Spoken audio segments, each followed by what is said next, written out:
A lot of people have just assumed, Putin's gone mad. Why on earth would he risk, economic ruin and everything else on the basis of what seems like a land grab? But this sort of desire for Ukraine goes much deeper than that, doesn't it? Do you want to sort of fill us in on some of the religious history that informs this particular war, first of all, Cyril?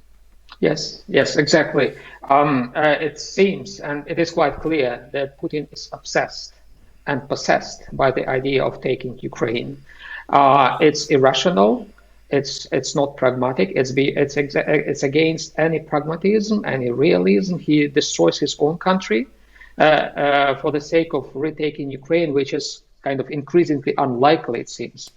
And one can explain this behavior only when one takes into consideration a non-rational, non-secular dimension, I would say. From the secular perspective, Putin is non-understandable, unpredictable. That's what puzzled many Western leaders, I think, because they could not read his mind, because they perceived him as one of themselves, a secular leader with a pragmatic approach to things, but he is not. He is driven by a sort of metaphysics. I would not call it religion, really. It's really a sort of metaphysical outlook, which I believe to be dangerous. And it's really interesting and helpful in this situation to analyze this metaphysical outlook, where it comes from. Yes, there is a component of kind of traditional Christianity in it, orthodoxy. Yes, he was brought up in a non-religious environment as an atheist. He became a member of the Communist Party. He was a member of the KGB, and by definition, no one could be a believer in the KGB, as we know. And then his kind of career in the KGB changed when the Soviet Union collapsed. It seems that he got disappointed in the communist ideology. It is still clear from his statements, his addresses. And he became some kind of non-ideological personality. He had some experience of conversion, according to himself and the people who knew him. But what kind of conversion it was? I would argue that the sort of religion or metaphysics he converted in reflects much better the situation of post-Soviet or late Soviet religiosity than traditional Christianity itself. The Christianity which had been adopted by Prince Vladimir in Kiev, as you mentioned, more than 1,000 years ago.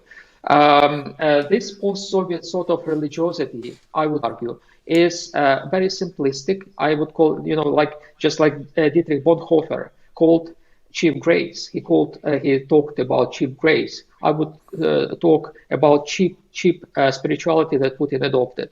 It's ritualistic. It's superstitious.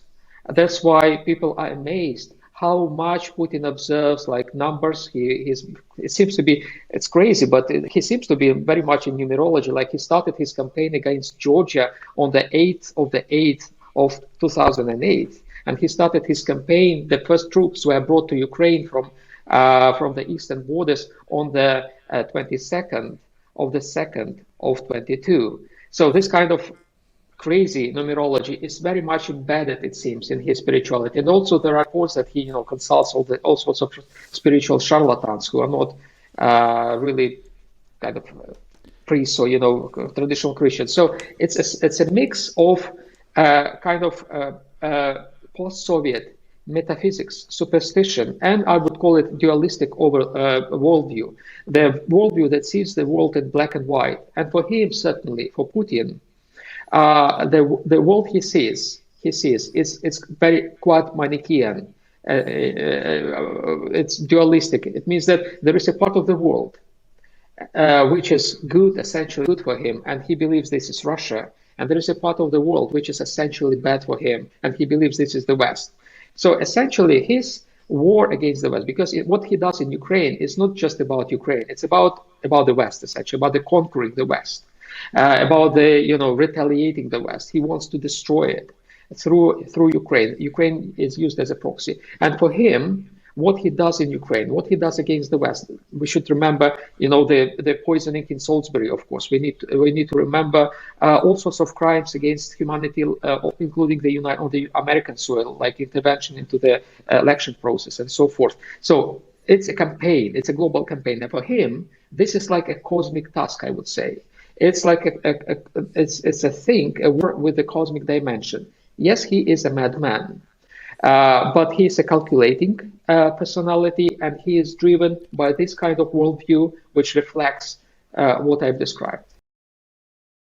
For more conversations between Christians and skeptics, subscribe to the Unbelievable podcast. And for more updates and bonus content, sign up to the Unbelievable newsletter.